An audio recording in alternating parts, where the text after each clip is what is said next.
Aida? Kilala daw niya. Ay, kilala niya. Nakasama niyo na dito. Si Berna, ano naman? Si Mayla, si Chuna. Chuna Reyes, taga Santo Tomas. Ay, si Chona. Pag hindi pagkuha na tayo yun. Pag saan sa trabaho. Yaka mo pa yun. Dito nga siya galing. Dito siya sa trabaho. Noong sabi niya, December, limitado yun tapos di mga December, siguro 11, December 11 ganyan. 15. Ay, 15. Bigla siyang umalis. Nag-day off. Hindi siya nagpa-adopt. Kaya ngayon gusto bumalik. Ayaw na niya pabalikin. Dami kasi niyang issue sa kanya na ginawa kaya gano'n.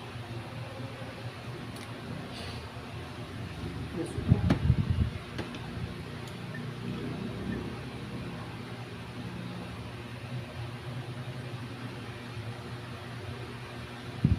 Ang last niyang sinira, Sunday. Sunday yun, Mariel.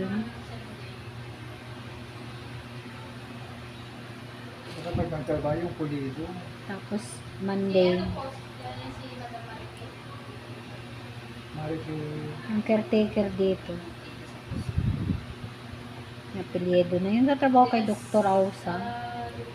Marikit. Hindi na yata niya matandaan. Hindi siya Dilo Santos ba? Oh, si Dinulo.